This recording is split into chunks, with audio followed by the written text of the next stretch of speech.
Bonjour, bonsoir, abonnés nyonso ya Spaga TV. Nzamba lola apambola bino selon basika nyonso bozali na mabota na bino. Bato bosalanga chance, bopesanga occasion wana na eba ko bimaka tango nyonso tu liboso na bino. Pona kosala émission na biso ya makusa ya mama spaghetti kaka ndenge na lakaki bino. Ata ndenge bozomona ke ekomi neti mwa neti te menaza na bino parce que moni bakayu banini donc mboka ngo mobulu mais tolobai kaka lokwa topesa i promesse il faut mato tenir na promesse wana donc naza toujours wana pona bino na lingi bino mingi yango na lobaki ke na komanda koyoka na recette moko sima ya mususu yango lelo tozopesa mbote pa mwana biso bébé qui artiste beauté o azozwa nga bilili oyo pona bomona émission oyo na pese ba gros bisous mon petit prince na lingake mingi donc c'est ça un peu na pese mbote na ba oyo nyonso balinganga na ba o balinganga te nzamba lola apambola bino amona bino en tout cas vous partager émission oyo vraiment beau partager yango beau partager beau s'abonner na Spaga TV makambo ya kolakisa eza ebele tokobanda toujours koyaka na makambo ya malamu mpona ko contribuer na kasi ya communauté na biso congolaise. Merci beaucoup. Tozo senga bébé qui artiste akita pona azwa biso azwa biloko na biso oyo tokosala lelo tozo sala recette na biso ya spiring. Na osala spiring à la sauce blanche.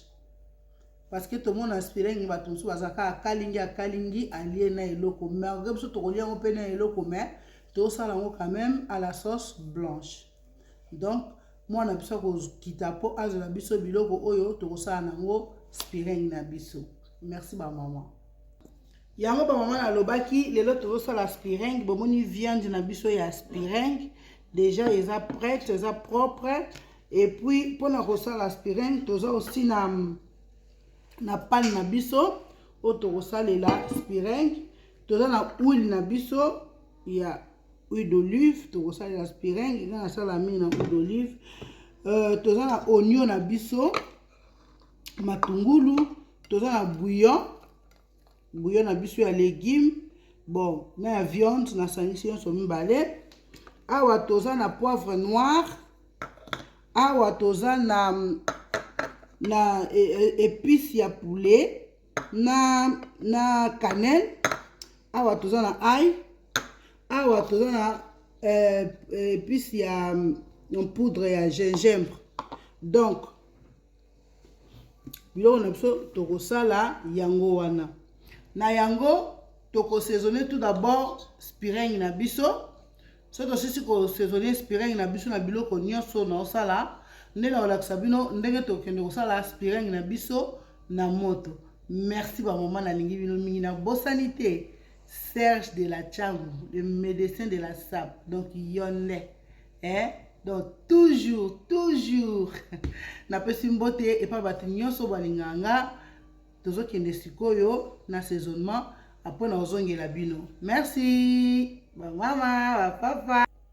Oui ba maman nde kaka na yebisaki bino tozosala spiring na biso bomoni spiring na biso na saisonné yango déjà na ba épices oyo ezalaki awa kobosana te soko lingaka mwa goût ya citron otie mwa citron muke tango ozo saisonné citron ezala mwa biloko pe goût ya bien donc soko mona kotia no citron te olinga yango te kotia te mais soko lingo saisonné na mwa ndambo ya citron ezala pe mwa goût ya bien.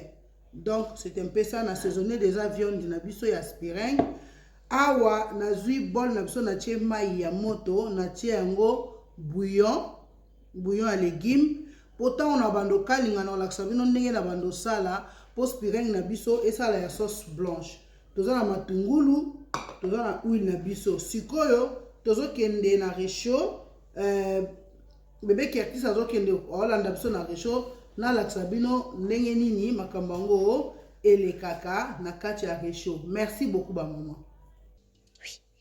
Oui ba maman ndenge na yebisa bino tokomi siko na étape ya kokalinga spiring na biso mafuta yango wana déjà ezo chauffer na china chaki mafuta sikoyo nazotia spiring na biso na moto.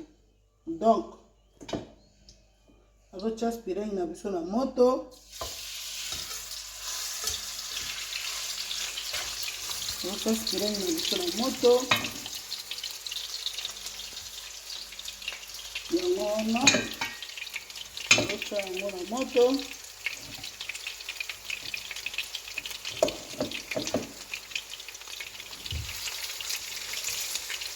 Spiring na biso ekoti na moto. Na sikoyo tokozwa sikoyo matungulu na biso totie likolo ya spiring.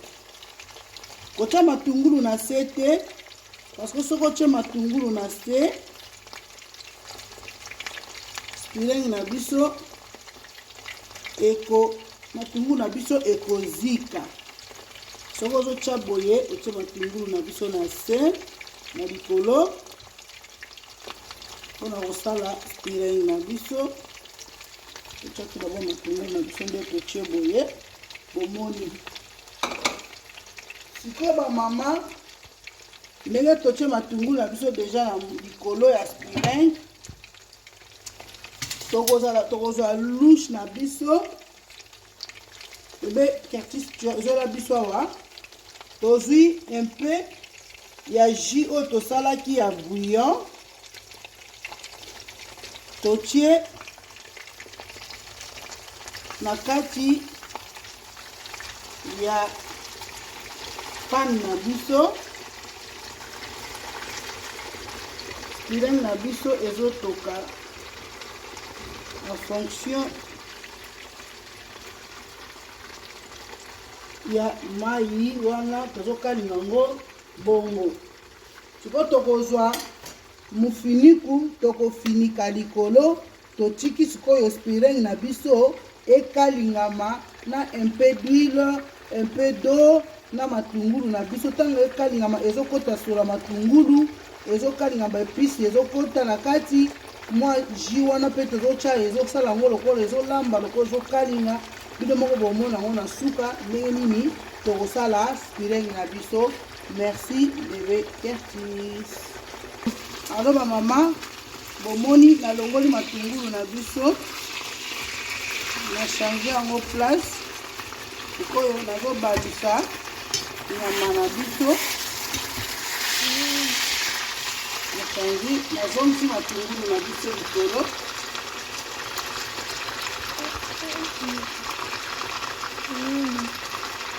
Nazwi lisusu ndambo na biso ya mai. Natie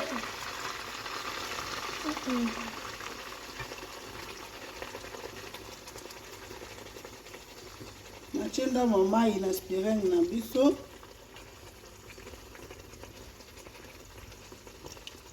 Mpona kotika lisusu ekalingama na matungulu na biso kaka ndenge nasalaki liboso na bakisi sikoyo ya sika. Po nchunga nsakala mpenza eyokana bien ya matungulu na kati ya spiring na biso. C'est un peu ça. Tokotika yango toka tokofinika yango. Comme ça bomona ndenge nini tokosala spiring na biso ba mama. Allo ba mama. Bomoni ndenge spiring na biso ekomi vraiment vers la fin ici ebeli. Bomoni matungulu na biso etikali kozika te. Malgré tokalingi yango na spiring na matungulu na biso eza kaka sika. Bomoni spiring na biso ndenge bimisi jus mais ebeli. Oyo ndenge eza boye okolia yango na biloko nyonso, soki olingi olia yango na kwanga yo na loso yo nyonso yo. Alors nazo servir yango na nini Bébé Curtis azozela biso image comme ça bomona ndenge spiring na biso ebeli. Merci. Alors ba mama bomoni tokontinue na système na biso oyo eza deuxième tour ya spiring na biso mpona tosilisa tolakisa bino ndenge ekobela. Donc c'est un peu ça. Maman spiring oyo ezalaka elengi mingi mpona kolia musuni ekomaka tendre, donc okolia yango mpenza na ndenge ya bien quoi. Surtout na biso ezalaki matungulu na biso ezika te epuis etokaka na viande na biso na baépice na biso ezokota vraiment na kati. Donc c'est un peu ça. Combien de spireng na biso ezokende na kobela oyo eza tout ya dernier tour, avant dernier tour mpona tokisa spireng na biso. Omoni jus ekauki, tokobakisa so jus mokie, tokobakisa jus mokie mpona etoka lisusu na spireng na biso. Donc tozotikela yango lisusu pendant 3 à 4 minutes apo tobalusi ya suka tolongoli kala mingi te tozoleka na mesa mpona kodame. Alo ba mama bomoni spireng na biso, spireng na biso yango oyo ebeli ekomi na suka. Donc bino bomoni na ndenge spireng ebeli matungulu eziki te. Donc toprotéger matungulu susi na biso ezalaki kaka saveur ya matungulu ekota na spireng. Et puis ndenge toza koservir yango nazolongola mafuta naozwaka jus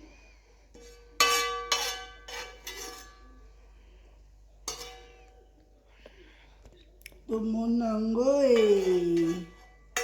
lelo on va se régaler hein? On va se régaler na spireng na biso ya sauce blanche. Ba mama bosalela ba papa tokotia ngo mwa décor mokie hein?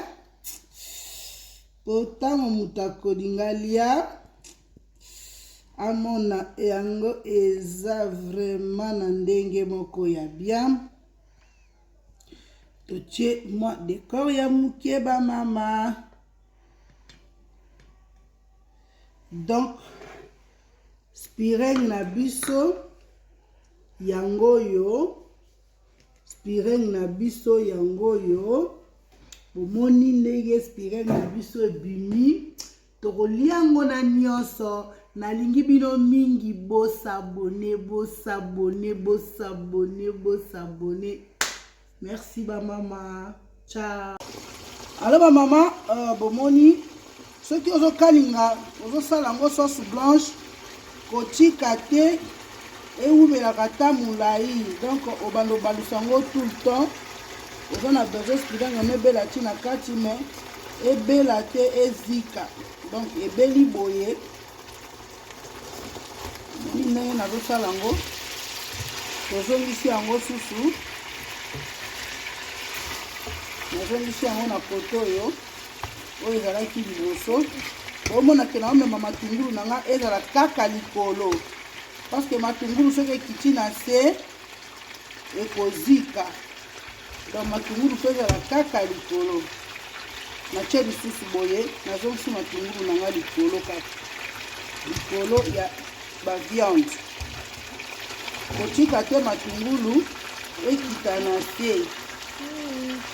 Donc matungulu mpe ezala toujours likolo.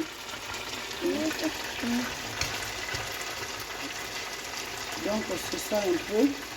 Matungulu mpe ezala likolo. Matungulu mpe ezala toujours likolo. Mpo naobakisa un peu d'eau po etoka lisusu. Nde na boye naobakisa na balusi 4 fois ya suka nde na longoli. Po naza sûr que spireng na nga malgré etie ndenge esalaka wana na ndenge moko ya kozika te mais ebeli quand même na kati. Donc c'est un peu ça. Moi petite bouteille na nga nalakisa bino yango wana. Merci.